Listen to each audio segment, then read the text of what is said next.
வணக்கம், நான் சுப்புலட்சுமி. நான் அக்குபஞ்சர் மற்றும் எனர்ஜி ஹீலிங் டெக்னிக் ப்ராக்டிஸ் பண்ணிட்டு இருக்கேன்.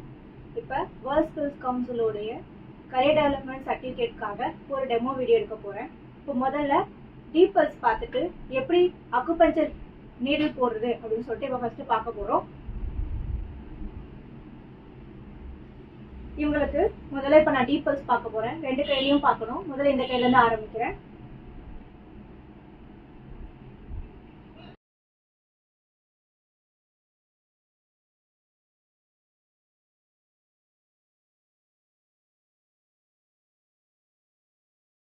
உங்களுடைய நாடி துடிப்பை பார்த்து இவங்களுக்கு 2 மூலகம் சீக்கிரம் அடிச்சிருக்கிறது என்னால உணர முடியுது. நீரையும் நினைத்தையும் நிற்கிற புள்ளி SD44, அந்த புள்ளியில தான் இப்போ உங்களுக்கு நான் ட்ரீட்மெண்ட் கொடுக்க போறேன்.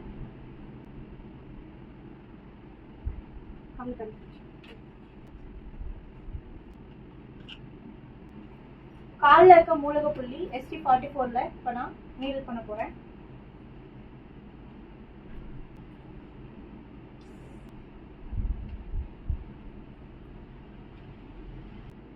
இப்போ நீடில் போட்டதுக்கு அப்புறம் ஒரு 5 வினாடி கிட்ட நம்ம வெயிட் பண்ணிட்டு அதுக்குள்ள மறுபடியும் அவங்களுடைய பல்ஸ் சரியா இருக்கா அப்படின்னு சொல்லிட்டு இப்போ பார்க்கணும்.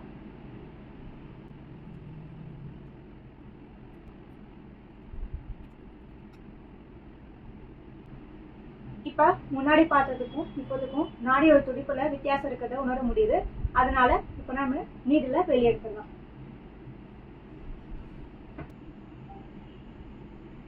டீப் பல்ஸ் பார்த்துட்டு எப்படி அக்குபஞ்சர் பாயிண்ட் பார்த்துட்டு அதை நீடில் பண்ணுறதுன்ற மெத்தடை பார்த்தோம். இப்போ அடுத்து எனர்ஜி ஹீலிங் எப்படி பண்ணுறதுன்னு பார்ப்போம். வணக்கம், இப்போ நம்ம எனர்ஜி ஹீலிங் எப்படி பண்ணுறதுன்னு பார்க்க போகிறோம்.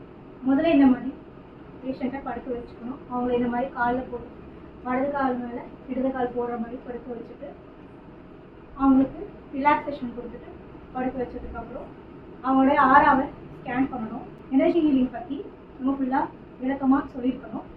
அப்புறம் அவங்களுக்கு என்ன ஒரு உடலில் ஏதாவது பிரச்சனையோ இல்லை மனதளவில் என்ன பிரச்சனையோ சொல்லிட்டு முறையாக நம்ம கேட்டு தெரிஞ்சு வச்சுக்கணும். இப்போ ட்ரீட்மெண்ட் கொடுக்கறதுக்கு முன்னாடி பிராண உடலை வச்சு தியானம் பண்ணிட்டு குருமார்கிட்ட வேண்டி நான் ட்ரீட்மெண்ட் கொடுக்க ஆரம்பிக்க போகிறேன். இவங்ககிட்ட இப்போ இவங்களுடைய ஆறாவை கழிச்சு விட போகிறேன்.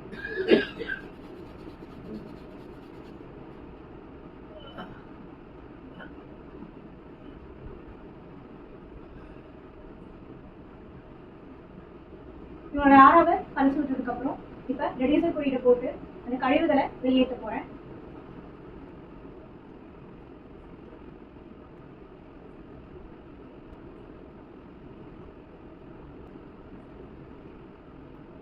முக்கியமா 7 சக்கரங்களுக்கு குறியீடுகளை கண்டிப்பா போட்டே ஆகணும். அதுக்கப்புறம் உடல்ல இருக்க மற்ற எல்லா பகுதிகளிலும் ரெடியூசர் குறியீடு போட்டு இப்ப அந்த களைத்து விட்ட ஆறாவை இழுத்து விட போறேன். இழுத்து விடுறதுக்கு முன்னாடி காலு கடியில அவங்க படுத்துக்க இடத்துல காலு கடியில பக்கத்துல உப்பு நீர் கரைசல் பக்கெட்ல வைக்கணும்.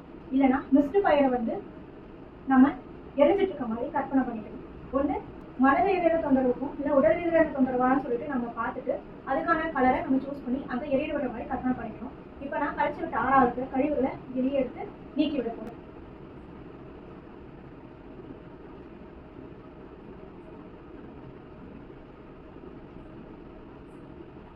கழிவுகளை வெளியேற்றதுக்கப்புறம் இந்த மிஸ்டிக் ஃபயர் எரிஞ்சிட்டு இருக்க இடத்துல சீல் போட்டு ரகு போட்டு கட் செஞ்சு விடணும்.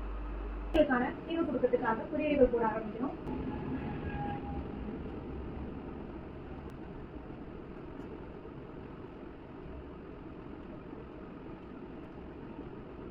இப்போ எல்லா சக்கரங்களுக்கும் குறிப்பாக எல்லா குறியீடுகளையும் நான் போட்டு முடிச்சிட்டேன். இப்போ அவங்கள பொறுமையாக வலதுபுற படுக்க வச்சுட்டு எழுந்து உட்கார வச்சுட்டு இப்போ இவங்களை இந்த மாதிரி எழுந்து உட்கார வச்சதுக்கப்புறம் ஒவ்வொரு சக்கரங்களுக்கா உங்களுக்கு எனர்ஜியை பாஸ் பண்ண போகிறேன். சகஸ்ர சக்கரத்தில் ஆரம்பிச்சு மூலாதாரம் மட்டும் கொடுத்துட்டு அப்புறம் கை கால் எல்லாத்துக்கும் நான் எனர்ஜியை பாஸ் பண்ண போகிறேன்.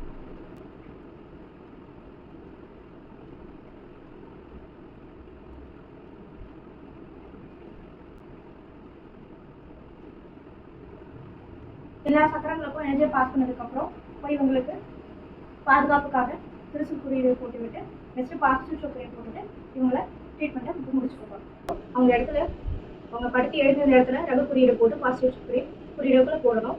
இப்போ பொதுவாக இந்த எனர்ஜி ஹீலிங் பண்ணி முடிக்கிறதுக்கு 30 to 40 நிமிஷங்கள் எடுத்துக்கும். இப்போ ஒரு டெமோ வடிவாக நான் காட்டுறதுனால 3 நிமிஷத்துக்குள்ள எப்படி சுருக்கமாக பண்ண முடியுன்றது ஒரு டெமோ வடிவுக்காக நான் இந்த மாதிரி எடுத்திருக்கேன். நன்றி.